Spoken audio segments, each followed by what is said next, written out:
Prabhupada, Prabhupada, Prabhupada Jaya, Prabhupada Jaya.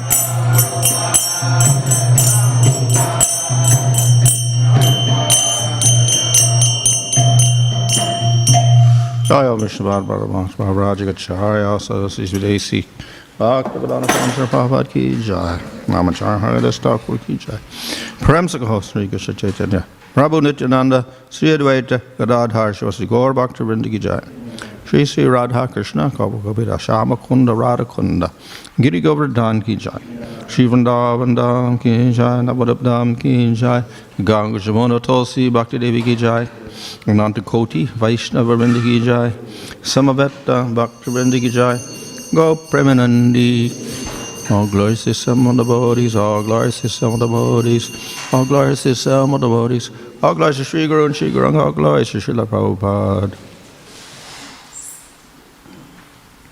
Om Namo Bhagavate Vasudevaya. Om Namo Bhagavate Vasudevaya.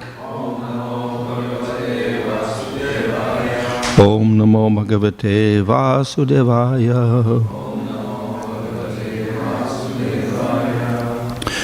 Nama Om Vishnupadaya Krishna Prasthaya Bhutale Shrimate Bhaktivedanta Swami Niti Namane Namaste Saraswati Deve Gauravani Prachadane Nirvasesha Shunyavadi Paschatya Desha Tadane Sri Krishna Chaitanya Prabhu Nityananda Sri Advaita Gadadhar Shivasadi Gaur Bhaktivedanta Hare Krishna Krishna Krishna Hare Hare Hare Rama Rama Rama Hare Hare.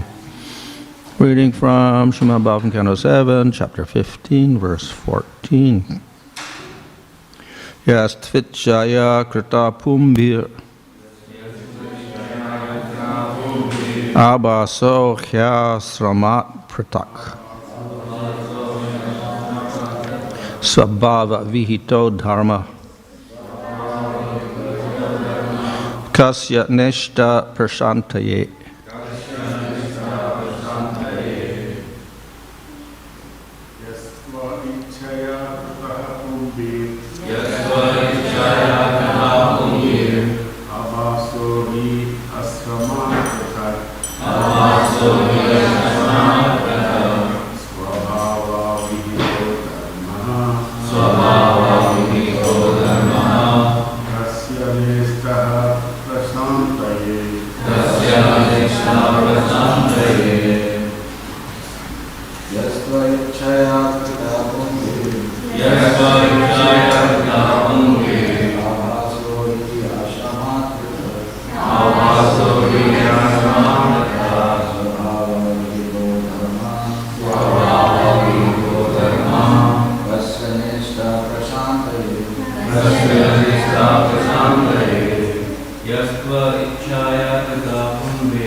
That which to indeed ichaya whimsically krita conducted pumbir by persons abhasa dim reflection he indeed asramat from one's order of life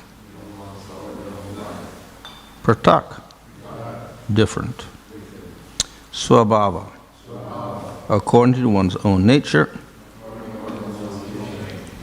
Vihita, regulated. Dharma, religious principle. Kasya, in what respect? Na, not. Ishta, capable. Prashantaye, for relieving all kinds of distress. Translation: a pretentious religious system manufactured by one who willfully neglects the prescribed duties of his order of life is called abhas, a dim reflection or false similarity. But if one performs the prescribed duties for his particular ashram or varna, why are they not sufficient to mitigate all material distresses? Purport. It is indicated here that everyone should strictly follow the principles varna and ashram as given in the Shastra. In the Vishnu Purana it is said, Varnashramaccharavata purushena parapuman Vishnu arajate panta nanya tattoshakaranam. One should focus upon the destination for progress, which is to become Krishna conscious. This is the aim and end of all varnas and ashramas.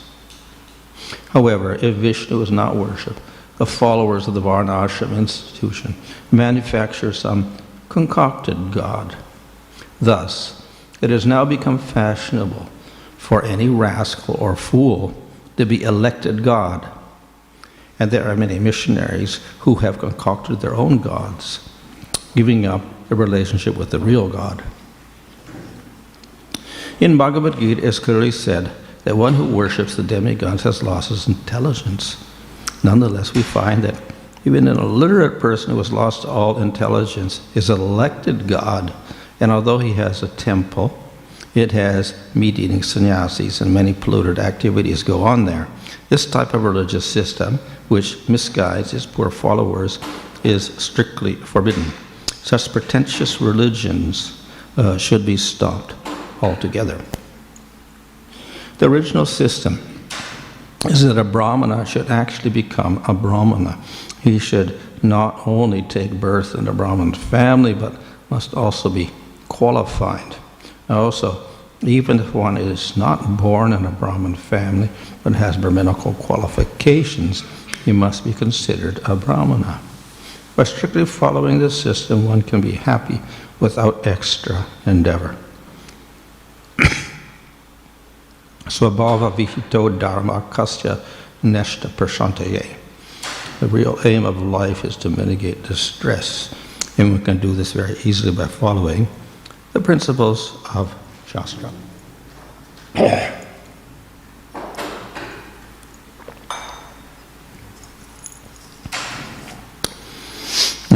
So, we have quoted here the last, this Sabhava Vihito Dharma Kasya Neshta Prashantaye. If you follow Dharma according to one's nature, that is within the Varnas and the Ashramas, you're properly situated,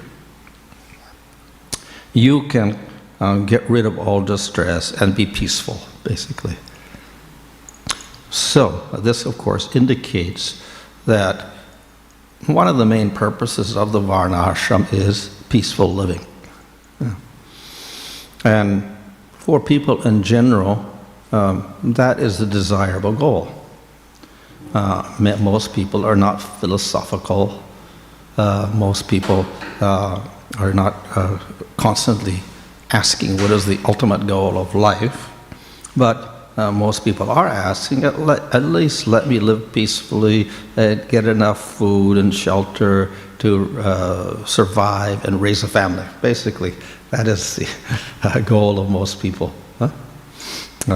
And so, therefore, the Varnashram system caters to this common desire of people. So the original system is instituted by the great kings. And they're not ordinary people. They're actually empowered by the Supreme Lord. So there's something called vibhutis. Of course, we know avatars they are the Supreme Lord, and they come and they do many things. The vibhutis are empowered jivas, usually human beings, who do certain activities by the will of the Lord to help the living entities. So they're especially empowered. For instance, the devatas. They're jivas also, but they're empowered by the Supreme Lord to manage the water and the air and the fire, etc. Give it a certain responsibility by the Lord.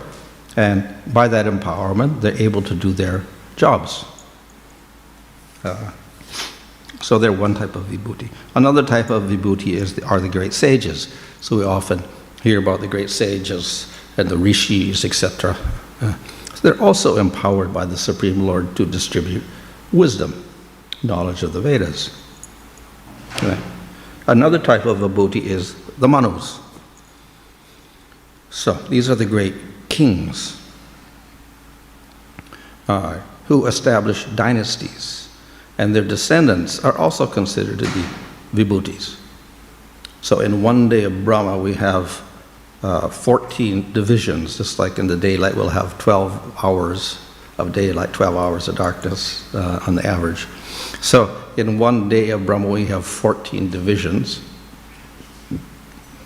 made up of approximately 71 yuga cycles each, which is quite a long time because each yuga cycle is over 4 million years. So we multiply by 71, so you get one extent of one Manu's dynasty. So a Manu appears at the beginning and he establishes his dynasty, and that goes on for 71 yuga cycles. Then another Manu appears and he established another dynasty, and that goes on for 71 yuga cycles. And so 14 times in one day of Brahma, we get a Manu appearing with his descendants. So we get 14 Manus there and their descendants. So these Manus are the great kings. They establish a rulership, and they establish Dharma. They're also great devotees of the Lord. So there's two things they'll do. They'll establish Dharma and they establish Bhakti. So they are especially empowered by the Lord, and as I said, their descendants also are empowered to rule over the people and make sure that the varnashram system is properly instituted. So that is one arrangement that the Lord has for protection of the human race. Good government. So in this way, the Lord shows his mercy in this material world. That's not the only way in which the Lord shows mercy. He comes as avatar. Of course, we have the sages, we have great teachers, great devotees, etc. So the many ways in which the Lord manifests mercy in the material world. So this is one of them. That is, he empowers the Manus and their descendants to establish a proper government and institute the rules of varnashram for the people.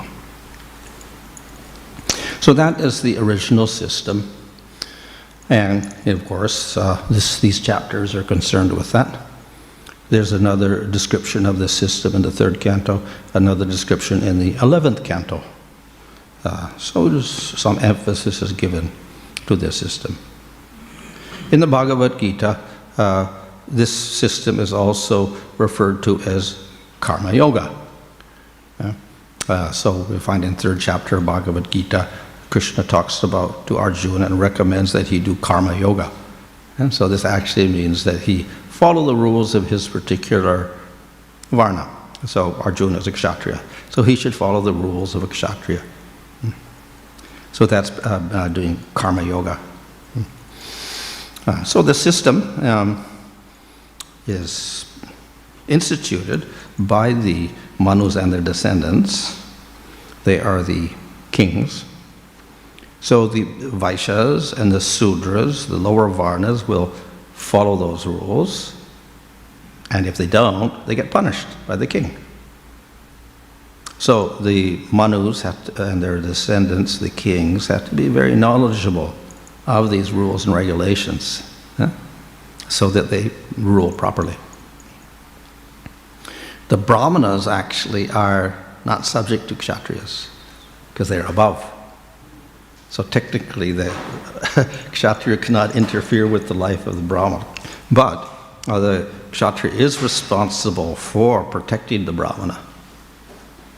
So we'll see in many stories in the Bhagavatam, for instance, Ramchandra, he will serve the Brahmanas. Ramchandra's an avatar of the Lord, but he will serve the Brahmanas and he'll give them his whole kingdom, whatever.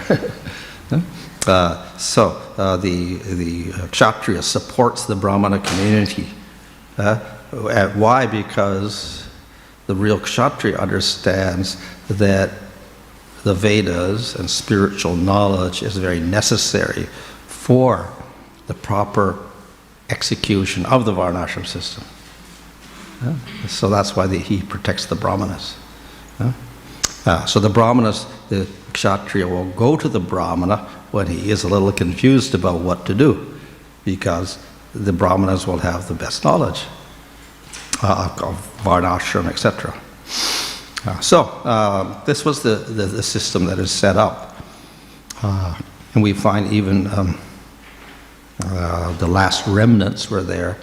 After Krishna disappeared, we have King Parikshit on the throne, one of the last remaining kings, and he was able to suppress sinful activities of the personification of Kali Yuga. After that, the whole system began to decline further.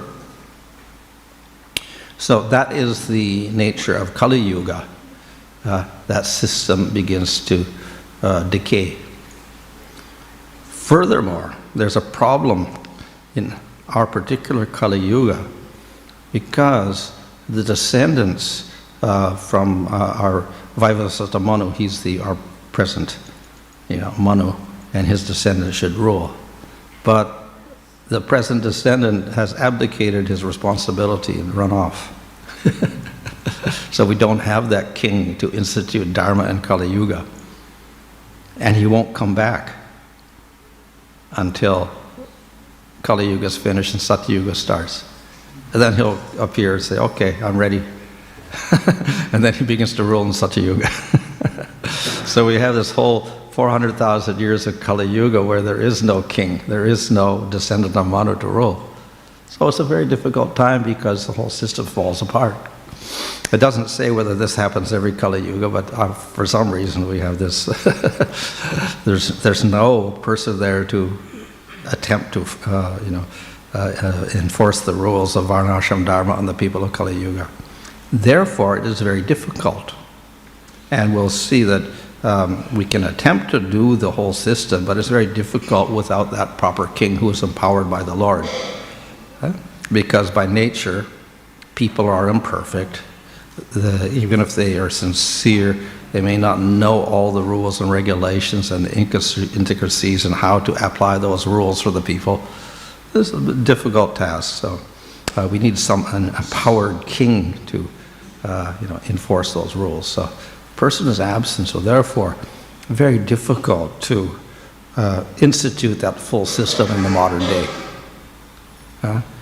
We can try something, but it is very difficult because that king isn't there. So that's one of the problems. There's no proper ruler because it's very instrumental in instituting that system. If the king goes, the whole system falls apart. There's nobody to enforce the rules anymore. And you can't expect the Brahmanas to do that. We see in the case of just before Prithu, King Vena he came in the line from the kings, but somehow by wrong genetics, he ended up as a very bad king. So bad that the Brahmins cursed him to die. So then there was no king. So it was a choice, have a bad king that killed everybody, or have no king and have dacoits rule. So both cases were bad. So then the Brahmanas thought, well, we got to do something. So they produced this avatar of the Supreme Lord, Prithu. And he established again the rulership properly. And he's also avatar, Shaktivesh avatar of the Lord. So he was able to institute the system of Varnashram again, and then it continued after that. So when there is no qualified king, it becomes very difficult to follow that system. And that is, we can say, one of the miseries of Kali Yuga. No qualified leaders. So of course we have alternate systems for that. We have democratic systems, and you elect the president or whatever, and sometimes they're good, sometimes they're bad. They only last, 4 years, 6 years, that's their term or whatever.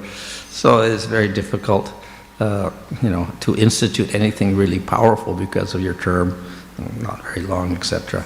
And we know that everybody's imperfect. And we find that all of the time. People are finding, imperfections in their leaders, mistakes in the leaders, crimes in the leaders, faults in the leaders. So very, very difficult situation in Kali Yuga. However, there is another solution. Even if we can't hope to establish the proper Varnashram system because we are not the king, what are we supposed to do? Supreme Lord has supplied something else. And that is the process of Bhakti Yoga. So we have Karma Yoga, which is the general system for everybody. Then we have Jnana Yoga for the select few, the Brahmanas, a few Brahmanas, not all the Brahmanas, a few Brahmanas, because many also do Karma, and Yoga.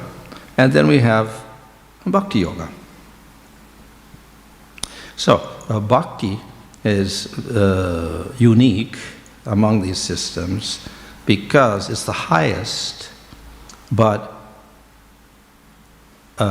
everybody's qualified for it, even the lowest people, even the people not in the Varnashram system. So that's the great quality of Bhakti Yoga. So it surpasses the Varnashram system, and it takes you to the highest level of spiritual development.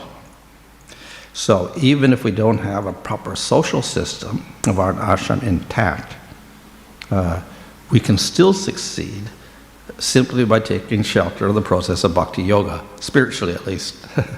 We can still succeed.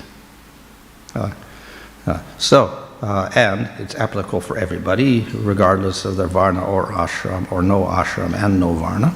You can still practice it. The only problem is, well, how do we take care of our, material needs, and what about society, etc., etc. Of course, we do see in Bhakti, then they say, oh, well, anyway, you become a devotee, you get indifferent to society, indifferent to everything. Just as the gopis that gave up all of their families and ran off to see Krishna. So therefore, become a devotee, you become indifferent to everything. So of course that's there, but we also have to be practical, because not everybody's going to run off like that. Most people are still going to stay with their family, and people are going to stay in society, etc. So, the process of bhakti is such that you can do it in any condition. Inside the Varnashram system, outside the Varnashram system, married or unmarried or whatever. You can always do bhakti yoga, and you can succeed at it. So therefore, we don't have to depend on that system.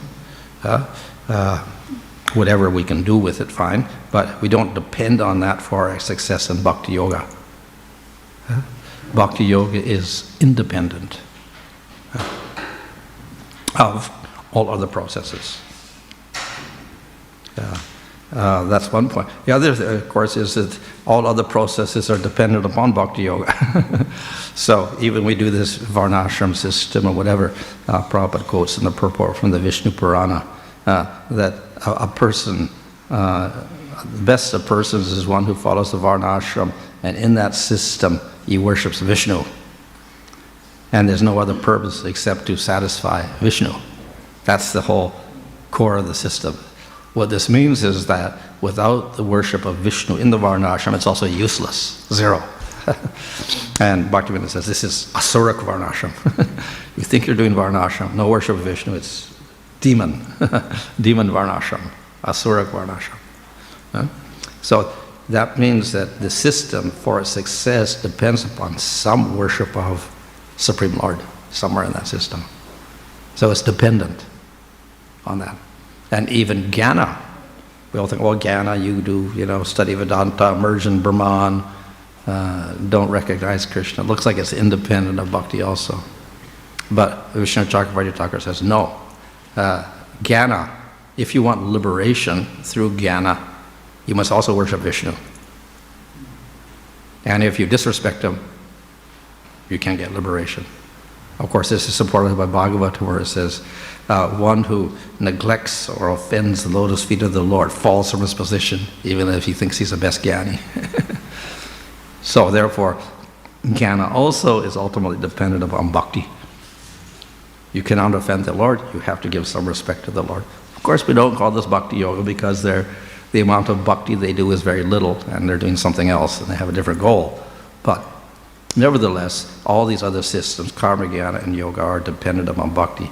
We see in Astanga yoga, what do they have to do? They have to worship Paramatma. They have to meditate on Paramatma in order to get liberation. So all other systems are dependent upon bhakti. Bhakti is not dependent on them. So therefore, in Kali Yuga, we don't have an intact Varnashram system, so we can't really do Karma Yoga, or even Jnana Yoga or Astanga Yoga, but we can do Bhakti Yoga. And it's not a necessity that we have anything else. But whatever good features there are within that system, we can also incorporate in our practice. As I said, most people are not going to renounce material life in the performance of bhakti. So then what do we do follow? Well, if you're not in the Varnashram system, follow whatever rules, but still you have to avoid sinful activity. You have to do what's favorable for bhakti. So you do have to follow rules and regulations if you're not in the system. The Varnashram system provides us all the necessary rules for avoiding sin. It defines what sin is. So at least we can avoid all those things by taking some knowledge from the Varnashram system. So our mode of conduct we can take from the Varnashram system as much as is possible or convenient for us and favorable for us in the performance of bhakti. So Srila Bhaktivedanta Thakur, he said, so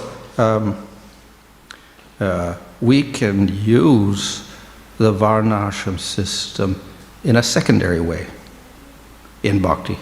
So he says this is like Gona bhakti, or secondary bhakti, in that we do have a material body and we're living in the world. We have to follow rules. Let us follow the rules of Varnashram. So that's a secondary aspect of bhakti, as opposed to Mukhya bhakti, which means the primary rules of bhakti, such as hearing, chanting, remembering, etc. That's bhakti. In other words, by hearing about the Lord, we can attain the Lord. By doing kirtan, we can attain the Lord. By worshiping the Lord, we can attain the Lord. So this is a direct result for us from these activities. By bathing daily, or putting on clean cloth, that's good, but that's not going to get you prema. Even Mayavadis will wash themselves every day and put on clean cloth. But that's a rule of Varnashram. So we have many, many rules in the Varnashram system of cleanliness, and bathing every day, or brushing your teeth, putting on clean cloth, whatever. Rules of Varnashram for the body. So they don't produce bhakti, they don't produce prema, but it's sensible to follow such rules even as a devotee to keep clean. So therefore, we have rules concerning the body, and by and large, we can accept those rules in bhakti as well as in Varnashram. We can follow. Not absolute, it's not absolute, it doesn't produce bhakti, but convenient for our body. So we have rules for the body, we'll have rules for the mind, controlling the senses. We understand what is a sinful activities, not a sinful activities, and we start to control the mind and the senses, etc. So we have rules for the body, rules for a subtle body and our mind, etc. We have rules for social interaction, which is not really covered in bhakti except pay respect to all devotees, serve devotees. That's our basic rule in bhakti, our social rule. But then you have to deal with the people outside. So we said, asasangachag, we have to avoid everybody. But then we can't, because we're living in a society where there's other people. So what do we do? So we have rules for interacting with other people in a society. Even if they're not devotees or whatever, we have to interact. So there's rules for how to interact with everybody. Interact with parents, interact with relatives, interact with outside people, whatever. Interact with children, your own children. All rules for family and society, etc. Rules are there. And to some extent, then we can also follow those rules of varnashram. Because those rules are there to create a stable society. And we don't want to have a disturbed society. We also want a peaceful society, a peaceful family. So we can follow those rules also. And thus we have things like, for family, we have things like samskars, which are part of the Vedic system. So we can follow those samskars, the grihastha at least. All these samskars are mainly for the grihastha. So for raising children, marriage, etc., there are a whole series of samskars, purification rites for them. So we can follow those as long as they're not contrary to the principles of bhakti. So therefore, on different levels, we can use those rules of varnashram as long as we have a material body, as long as we're living in society and have families. We can follow those rules as much as possible.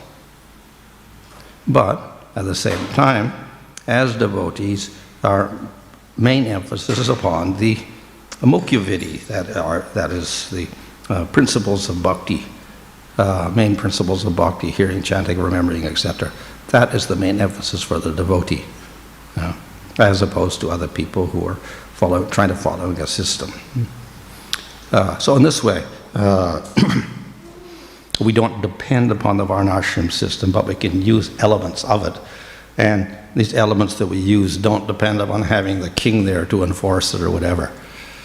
So we don't have too much hopes of establishing a country or whatever ruled by varnashram, because we don't even have a leader for that.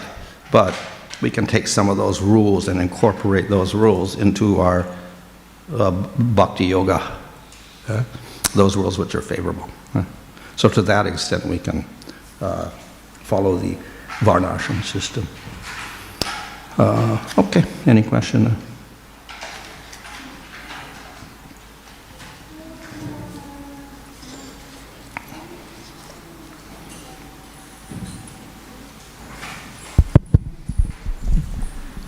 Hare Krishna Maharaj, thank you for the class.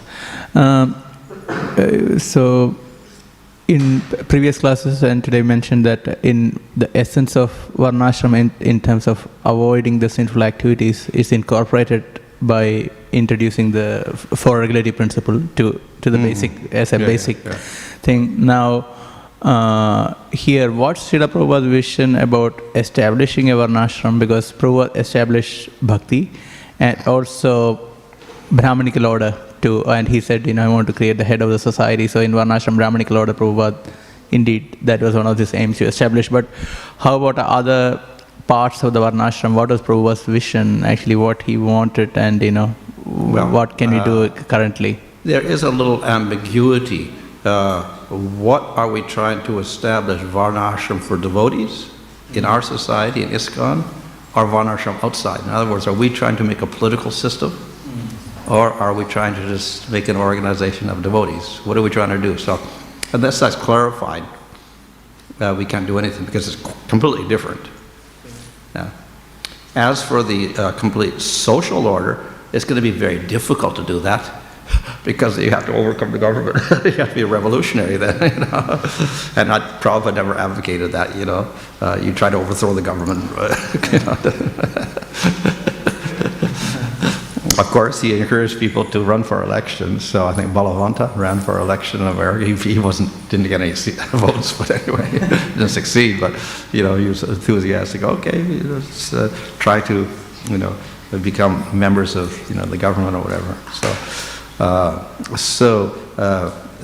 Of course, the other alternative is that with enough preaching of bhakti, I think there's a certain percentage you get. I don't know how many. It's not so much if it's like 3%, 4%, 5% or something. It's a very small percentage, but if you pass that percentage and you get favorable people, you can begin to influence society a lot. Yeah? A certain percentage. And that kind of spontaneously starts to change everybody else in society. So that's one thing one can do, especially in India, it's possible. So by having that influence, then you can actually begin to change. Of course, it's not going to be a real sudden change also, but at least the consciousness of people in general begins to change. So that's maybe the better approach to the whole thing.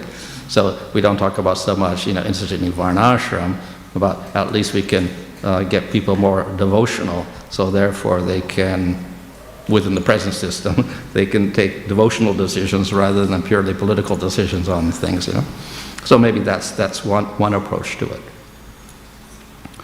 As for devotees, the devotee society instituting varnashram, it has plus and minus points. The minus points, of course, are a little obvious because we're not supposed to designate people by varna or ashram, and that's considered to be offense. So right there is a problem.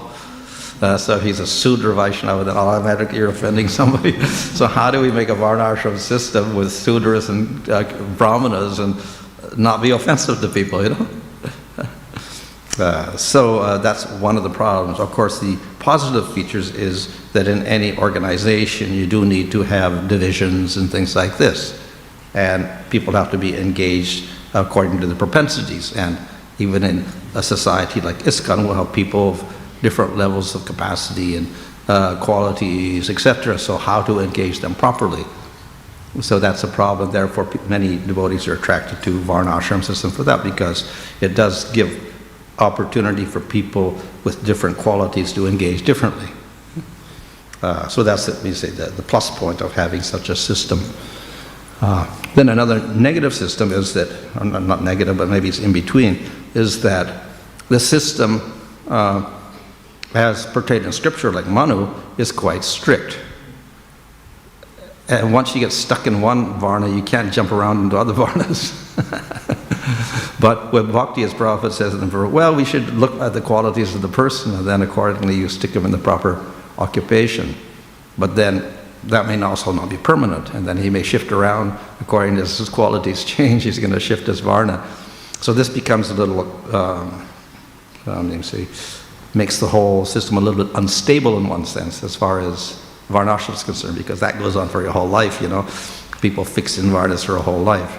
But if you start switching around in the middle like this, it's a little bit disturbing to the system. So therefore, we would have to take a very flexible attitude toward that whole designation of varnas and ashrams, etc., because people may shift around, whatever like that. The other thing is that we talk about becoming a brahmana, etc. Maybe there's a little bit of a misconception here.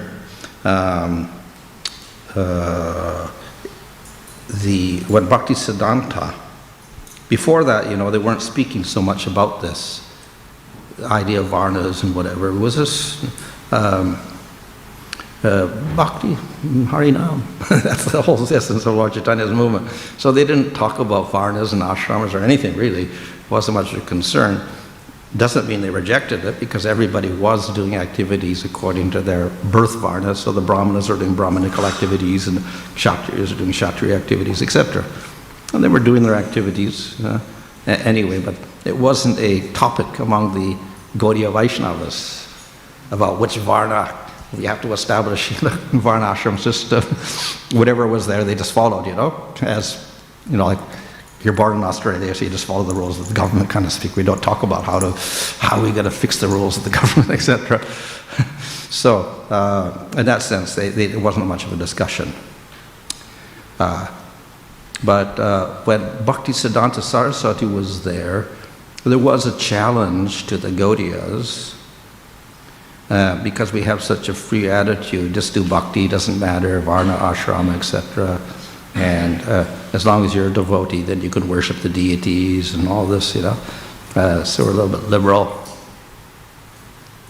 So there were what we call the Spartas, those who were more attached to their position as brahmanas. They were critical. And they said, well, actually, if you want to worship the deity, it should be a brahmana. Yeah? And of course, by that they meant brahmana by birth. Yeah? So they did have a big discussion. They had a whole conference about this. Are the Gaudiya Vaishnavas, if they take Diksha, are they qualified to worship a Shalagram Shila or not, even if they're not a brahmana? You know, something that was one of the topics, you know. Bhaktivedanta Thakur couldn't go, but he sent Bhaktisiddhanta Saraswati Thakur. So he gave a speech there. Based on that, there was a book that he came out in the Gaudiya Mat later, Brahmins and Vaishnavas, I think it is. Yeah. So his argument that actually, yes, the scriptures do praise the Brahmana, he's the top of the society, he's qualified to do sacrifices and do deity worship, and very good. But then his other point was that you should be qualified as a Brahmana to do these works. And if you're not qualified, you can't do those works. And you're not so praiseworthy after all. So you also have to be qualified. So just because you're born in a Brahmana family doesn't mean you're qualified also. Some people are, some people aren't. So we cannot take birthright as birth as the mark of respect for a person. So that was one point. The other point is, by doing bhakti, we surpass the Brahmana. And of course we have the quote in Bhagavatam, the one who purely chants the holy name once or remembers the lotus feet of Vishnu, he is qualified, even if he's a dog eater. He is qualified to do what the Brahmana can do. He can do the sacrifices of a Brahmana. So he quoted that verse, that once you become a devotee, you surpass the Brahmana. So therefore, one who is duly recognized as a Vaishnava can do whatever a Brahmana can do. That's the logic.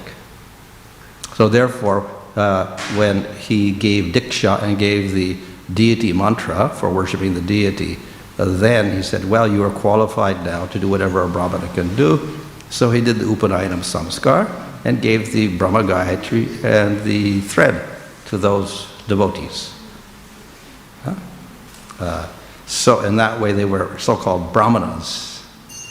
But obvious his concept of what is a Brahmana was a little bit different because it had nothing to do with birth at all.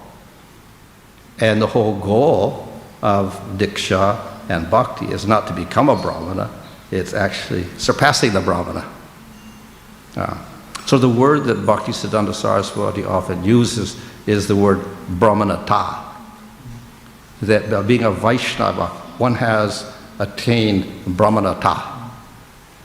So it actually doesn't mean that we are trying to establish Varnashram as such, but rather that that person is qualified for everything that anyone in the Varnashram system can do, and he has the real qualities of a Brahmana, that is knowing Brahman or knowing Krishna.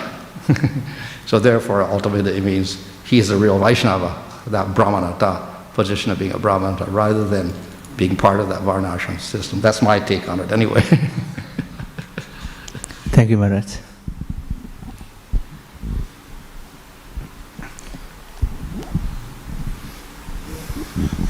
Hare Krishna Maharaj. A person who practices Bhakti Yoga within the Varnasrama system, does he make a faster progress than another person who practices Bhakti Yoga outside the system, where there is no system existing? Well, as I said, one who chants the holy name once purely, even if he's a dog eater outside the Varnashram system, he is more qualified than a Brahmana. So in other words, progress in bhakti does not depend on Varna or Ashram, it's independent of that. It may be favorable, because if you're Brahmanical, you control your senses and whatnot. But it may also be unfavorable, because you get stuck in the classification of being a Brahmana, or being sattvic, or having a good family, or whatnot, or being attracted to impersonalism even, moksha. So these are unfavorable aspects. So it has pluses and minuses to it.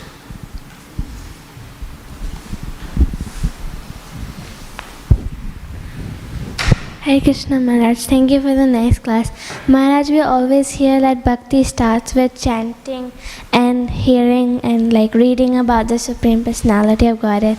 But I see like when I hear the pastimes of Lord Krishna, it's much more nectarian, while when I read, it feels much boring. So More difficult. It feels much boring, so how do we understand? Philosophy boring. Pastime's nice.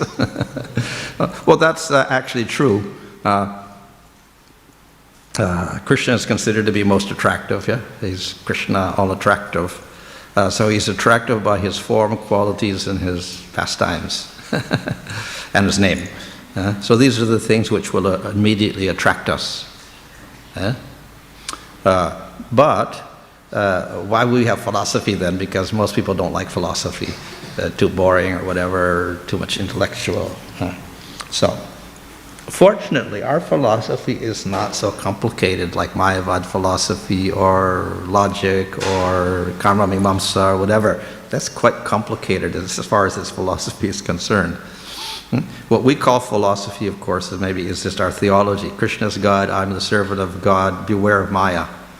Practice bhakti. That's our philosophy ultimately. So we can expand on that, and that becomes our thing. But actually, if you get the principles correct, then we don't have to worry so much about the philosophy, and you can listen to the pastimes. But because we may mistake the pastimes also, then we have the Prabhupada wrote the Krishna book, and then he starts explaining the pastimes in detail so we don't fall into Maya and think that Krishna is a material being and his birth is material, etc. So for that reason, we need a little philosophy. That is, when you speak about Krishna and his pastimes, it looks like he's a human being, but actually he's not. So we need a little philosophical knowledge to understand God looks like us, but he's got a spiritual body, has no karma, etc. So in that sense, we need a little philosophy. But ultimately, of course, the pastimes are nice. So we don't see the gopis studying philosophy in the spiritual world. They're just having pastimes with Krishna. The cowherd boys are just playing with Krishna. They're not studying philosophy or anything like that. But as far as sadhana, we do need a little bit of, knowledge to understand where we are and where we have to go. Hare Krishna Maharaj, what is the difference between Shaktavesh avatar and Vibhuti? We were explaining about Prithu Maharaj. Yeah. The difference is that Vibhuti is a temporary empowerment of a jiva. And those jivas have material bodies. So they live and die like the Devatas, or even Brahma. But the Shaktavesh avatars have eternal bodies, and their empowerment is eternal. So Narada Muni is a Shaktavesh avatar to impart bhakti. So he never dies, he's never born, he's in the spiritual world, he can come to the material world, he's never contaminated, and he always preaches bhakti. So that's an eternal empowerment, whereas the vibhuti is a temporary empowerment. They're both jivas. Okay. Thank you, Maharaj. One more question, Maharaj, about the forms of the Lord. So yesterday you were explaining that there is Rama, Narasimha, and Krishna.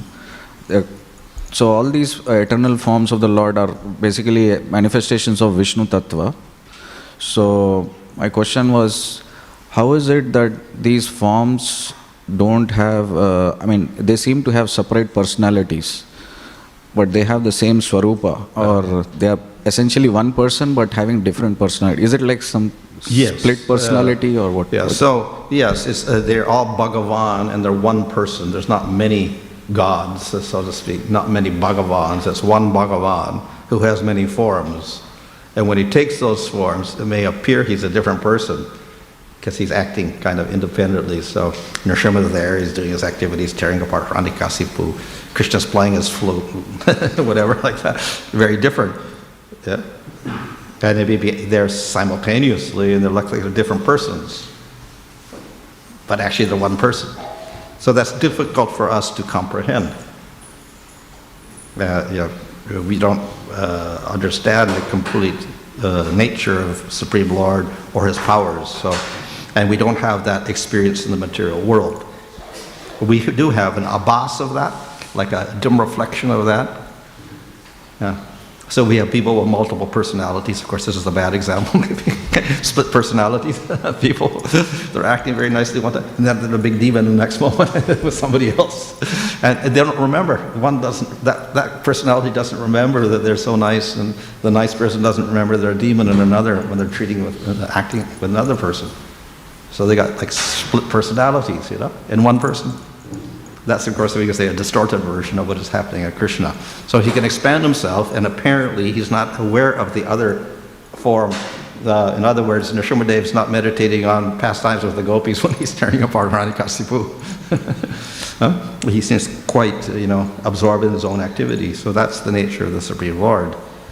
He can say, limit his consciousness in these certain forms. But then we'll say, it's limitation, therefore he's not God, he's not all-knowing. But this is something that the Lord can do within his own, because he has that Shakti, that power to do so. So he can kind of divide up his personality, so to speak, and still be one person, and still be perfect. So it's necessary even for Krishna. If God is all-knowing and omniscient, he should know everything, basically, yeah? But then Krishna forgets things too. Krishna's doing one activity one day, and then another day he's doing another activity, so he's not even aware of it because he's so absorbed in his activity the next day. Yeah? Krishna has, Rasa Leela every night. Does he get bored? He's doing it every night, eternally.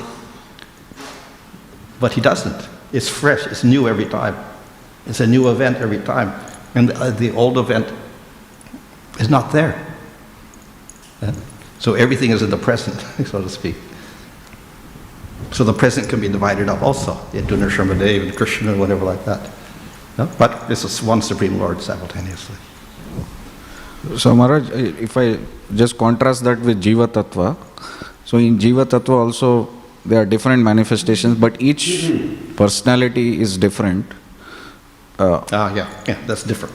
Yeah, but here the same person is there, but it has different personalities. Yeah, and so the jiva is very limited. He's anu, he's a very small particle, very small. He has knowledge, but it's limited. Powers limited. Everything limited, like a an imperfect version of the Supreme Lord at a small scale. So everything is limited. He also can expand his personality. He can't do it alone, though. So therefore, we'll find that. When Krishna has pastimes, the individuals can be divided up also into two parts. They're not quite aware that the other is doing something like that. Yeah?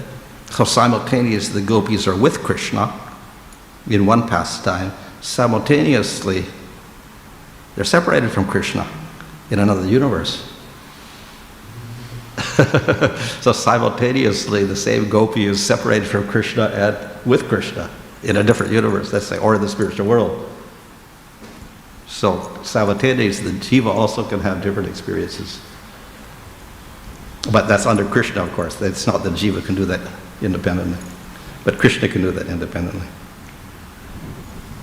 Thank you, Maharaj. Hare Krishna Maharaj, thank you for the class. I had a question. I had actually a small doubt. Is Chaitanya Mahaprabhu also a Shaktavish avatar? No, Chaitanya Mahaprabhu is not even an avatar, he is avatari, the source of all avatars, like Krishna. He's not different from Krishna. But in other Kali Yugas, it's a Shaktavesh avatar who promotes Nam Sankirtan. Because we know that the Lord is also Tri-Yuga. He only appears in 3 yugas. That's quite a famous statement. So then what happens in Kali Yuga? Because we need a Yuga avatar, and Kalki is there, Buddha is there. Shaktavesh avatar, that's the usual thing. But in Lord Chaitanya's example, it's a little bit different. He's actually Supreme Lord himself. How does he fulfill Tri-Yuga, that it's only 3 yugas? And he hides himself. He's called Chanda avatar, hidden form. So he acts like devotee of the Lord instead of the Lord. So in that sense, he's also not the Lord. The Lord is still 3 yugas, doesn't display his powers as God. He acts like a devotee of God. Thank you, Maharaj. Hare Krishna Maharaj. Maharaj, the Buddha is considered a Shakti Avesha avatar. It means he has this eternal empowerment, and he is residing in the spiritual world. Is he? Is like I suppose so, yeah. Okay. Any description of the form? No, I guess it would be a similar form, like a sage, just like we have sages in the spiritual world. Oh, okay. So he's like a sage. Thank you. Okay. Hare Krishna.